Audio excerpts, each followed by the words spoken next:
Andreas Hall, born in Petersburg, New York in 1824, led a mysterious early life marked by scant details.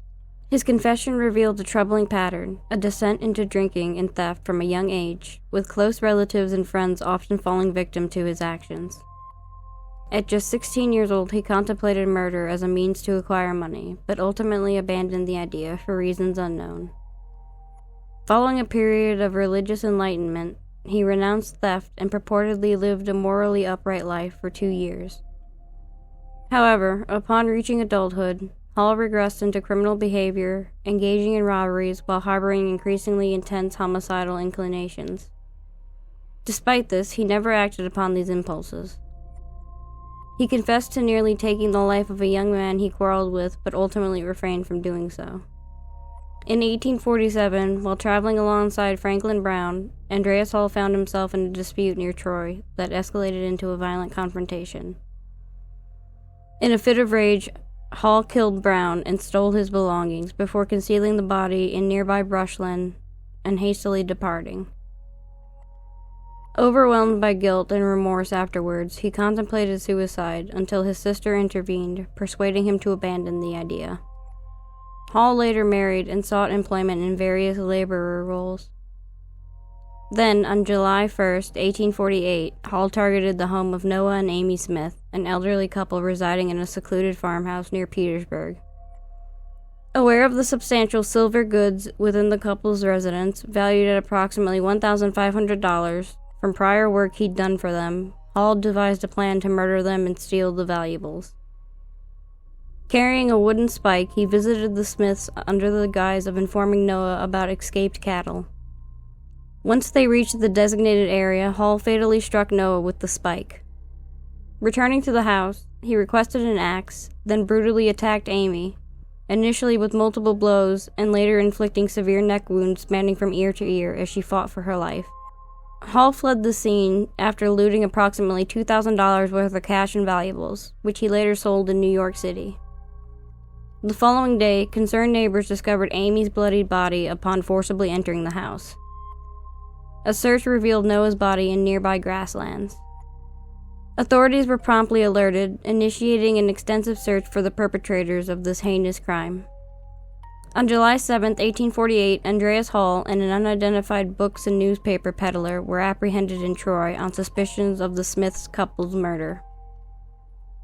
Although the peddler was eventually released, Hall faced charges specifically for Amy Smith's murder, maintaining his innocence throughout the proceedings. His trial, spanning 2 weeks and occurring simultaneously with the trial of Barney O'Donnell, a child murderer, captured significant attention from both the local community and the media. Ultimately, both Hall and O'Donnell were individually convicted and handed death sentences for their respective crimes following the highly publicized trials. After maintaining his innocence for several weeks, just before his scheduled execution, Andreas Hall made a startling decision to confess to a series of unsolved thefts, robberies, and arsons committed across Rensselaer County. In a shocking revelation, he admitted to the murder of Brown the year before, a crime for which he had never been suspected. Learning of this confession, Brown's father contacted Hall, who provided a diagram detailing where he had buried his son's remains. In response, Mr. Brown, along with other Troy residents, organized a search party and successfully located the remains. On March 15, 1849, Hall and O'Donnell faced public execution by hanging in Troy. Their final words reportedly consisted of farewells to their friends and family. Isaac Wood, born in New Jersey as one of 3 siblings, faced financial difficulties at one point in his life. His brother David established himself in Dansville, New York, marrying Rhoda and earning a respected reputation in the community. Seeking aid, Isaac moved to Dansville with David's assistance, securing land and support for his new produce venture.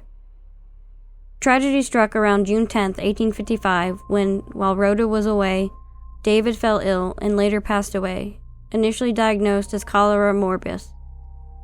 Rhoda, returning home, inherited David's estate in partnership with another brother.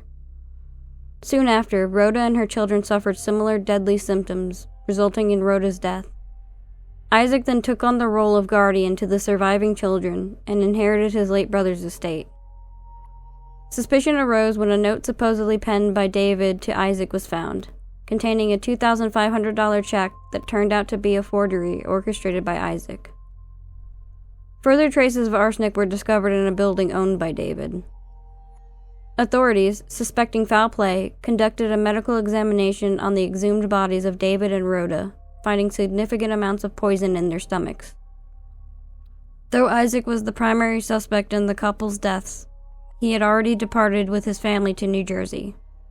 There, it emerged that his wife had also died suspiciously in May, allegedly due to arsenic poisoning.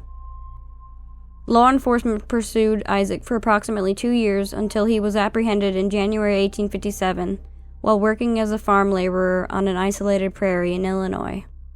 Isaac faced trial initially for the alleged murder of Rhoda in Genesee County Court, but the jury failed to reach a verdict. The deadlock stemmed from juror Moses Long's refusal to give a judgment due to his opposition to the death penalty. Subsequently, Isaac's second trial was rescheduled for a later date. While incarcerated, a reporter from the New York Daily Tribune visited Isaac and conducted an interview. In a passionate plea for innocence, Isaac vehemently denied the accusations, expressing deep emotion and nearly shedding tears while asserting that the state was about to execute an innocent man. The reporter observed Isaac's cell, furnished only with a table and chair, containing scattered papers purportedly meant for the prisoner's thoughts.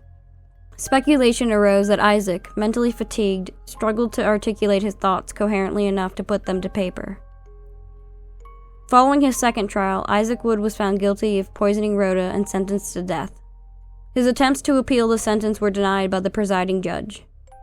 Approximately 60 individuals, including the children Isaac had reportedly tried to poison, and Mr. Bernard, who had married Isaac's niece, attended his execution.